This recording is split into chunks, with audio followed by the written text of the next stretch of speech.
Let's get gardening. What is going on, everybody?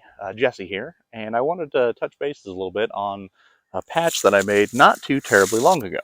Now, it may not look like the same patch as before. It's only been 4 weeks since I planted this, but behind me is my 8 foot by 24 foot long patch that I decided to do just to see what you could grow in such a small space. And if you can see anything behind me, you know you can grow quite a bit. Now, I didn't do your regular run of the mill uh, garden vegetables for this one, at least not for the most part. I wanted to do, odds and ends, things that I wasn't doing in my regular size garden. And, so it may not be for everyone the selection of plants that I did, but it just goes to show you that, you can grow a whole hell of a lot in a small patch of ground. So, I just kind of want to, walk you through, show you some of the things that I am growing, and just show you how much you can grow in such a small space. And I'm gonna try and make it quick this time because it's like 100 degrees out and I am sweating. So without any further ado, let's get to it. All right, first up, in row number one are my pumpkins and my gourds. Now, like I said, this might not be something that everyone wants to do in such a small space, but I really kind of left out these kinds of things in my regular garden, so it made perfect sense for me. So what makes sense for me might not make sense for you, but for me, this works. Now, behind me, I've got a few just different types of pumpkins. I got Jardale blue pumpkins. I think I got a couple blue Hubbard pumpkins. I know I have a couple cucumbers. There's a bottle gourd in there for sure. um, there might even be a zucchini, but I just kind of have them spread out this way. You just gotta have to place and figure out where you want all the vines to grow. And like you can obviously see, most of them are kicking up behind me, and that's exactly how I wanted them to go. Now it's actually quite a bit of vines growing here, and it seems to be doing just fine. Now they're a little wilty today, and that's because it's like 100 degrees. I'm not going to water again until tonight because it just doesn't make any sense for me to do otherwise. But let's go to the next set.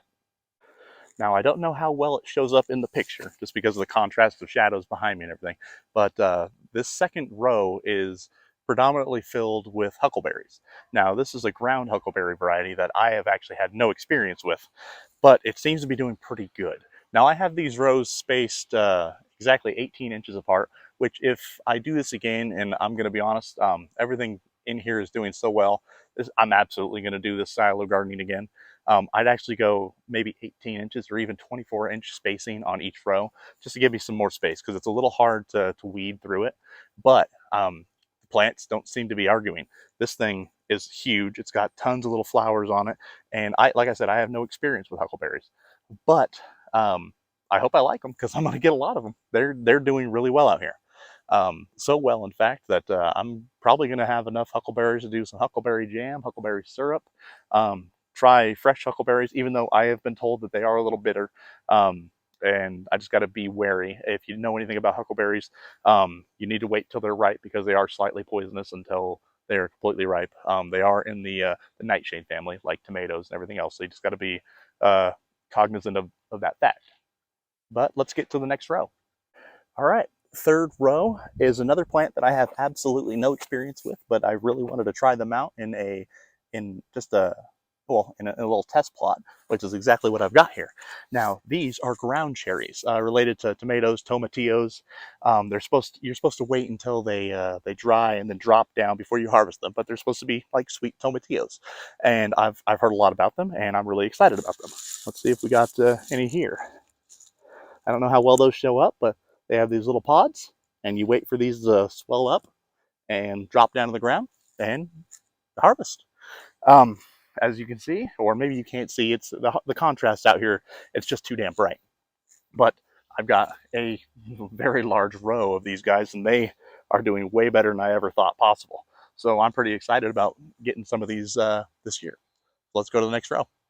All right, fourth row in, and we have a pretty standard plant that a lot of people go with. Now I plant a lot of beans. I like bush beans. I think they're easy to take care of, and I have a lot of beans already.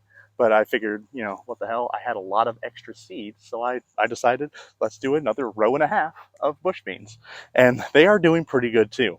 Not as good as some of the other things, but I have, I think, 450 bush bean plants in the garden right now. So if I lose a few here, I'm not hurting. But I do really want to to can quite a few of these, make some dilly beans and things like that. So I just wanted to make sure I had plenty of extras. So planted some more. Now let's get to the next row. All right, next row's up, and this one, I've grown it a few times before, and never as successfully, might I add, as I have here in these rows that I've done. This is red leaf amaranth, and you can see on the bottom, very vibrant purplish red. A lot of people will use this as a leafy green, kind of tastes like spinach, and it does well in the heat. It does better in the heat than I do because I'm dying out here. But I really want to get through this just to show you just a few of the odds and ends that are growing out here. But like I said, a lot of people use this as a replacement for spinach or other leafy greens for salads. And I haven't actually harvested any off this yet because I really want to use most of this for the grain. Now, I've heard tons of things about the amaranth grain, and I really want to try it out. I've been told that you can pop it like miniature popcorn, you can grind it down as a flour. I'm more curious on those things this year. I just want to try to utilize different plants in different ways other than just, throwing everything into a salad. Salads get boring. I like to fry up all of my stuff, make a stir fry, other things like that. So I just like to, change things around and get a little bit of variety. But we got one more row to go through, so let's get to it. All right, last row in the small 8 by 24 bed is, well, it's more of a catch-all. I've got a few different varieties in here. I've got a couple actual tomatillos at the beginning here, and then I've got a few gold zucchinis. They're actually my favorite zucchini, mostly because I can see them and spot them before they get 4 feet long. At 4 feet long, a zucchini sucks. Some people say zucchini bread, but that's something you just give to chickens. Behind me, even further, I've got some cantaloupe. I've got some honeydew. I believe I've got a couple small like carving pumpkins. I think I even threw a couple cucumbers in there too, just for good measure. I just really wanted to fill it out. Like I said, this was more of a test plot for me. Um, so it doesn't really make sense for a lot of people to do it the same way that I did. But I really just wanted to try out a style of gardening that I've really let go by the wayside for a long time. I've been a raised bed gardener forever. And if I'm going to be honest, I think this might be the way I go from here on out. I actually might remove some of the boxes from my main garden, till it up, and do wide lane rows like this because I'm getting a very good harvest off a very small patch of dirt. And if I can continue this method with all of my other standard plants, why wouldn't I? This thing is doing successfully well. So let's go over to the other side and just sit down and have a talk. So yeah, like I said, I really just wanted to make sort of a test bed to put my toe in the waters of that old school victory gardening that, I'll be honest, I kind of turned my nose up at for the longest time because if you go on YouTube, a lot of people are like, oh yes, raised bed gardening, it's the only way to do things. You're not doing 4 foot by 6 foot raised beds that are 3 feet tall that are filled with $250 worth of soil. Oh, what's wrong with you? Why aren't you growing anything? Well, some people don't have money. And, well, not some people. A lot of people don't have that kind of money. And I really wanted to try out and see what I could do in a small patch that has relatively poor soil. Um, and I'm going to be honest, it did well. I tilled that thing with a $75 electric corded tiller. So, like, I'm in this $75, and I've had that thing forever. Now, do you need a tiller to do that patch? No, no, you don't. You can do it with a shovel and a hoe and just sweat. Everything costs money, but a little tiller and you can till out yourself a nice patch that would pay for itself, especially with the prices of produce today. Um, like the amaranth alone. You go into a grocery store and you get one of those little plastic trays of salad greens, and you tell me how expensive they are now. They used to be $2.50, $3.99.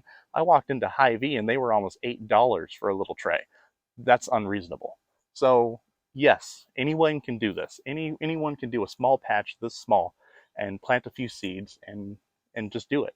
Most people have a little patch of ground, even if it's on the side of their yard, or hell, get rid of your yard entirely. Put this in front yard and just call it a day. Save yourself some money and just save yourself some stress. It's easy to do, and it's a good hobby to do. So if anyone who's on the fence, or just thinking, oh, I don't know if gardening's for me, do a small patch, and just see if it is. It's great to have a hobby where you can actually get something out of it and show, look what I can do, look what I've done, and that's exactly what this is for a lot of people, and it is for me.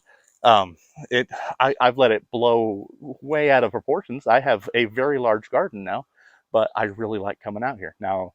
I don't have all the time in the world anymore, but I do the best with what time and what effort I can put into it, and call it a day. And I just like to see a lot more people getting out and doing the same.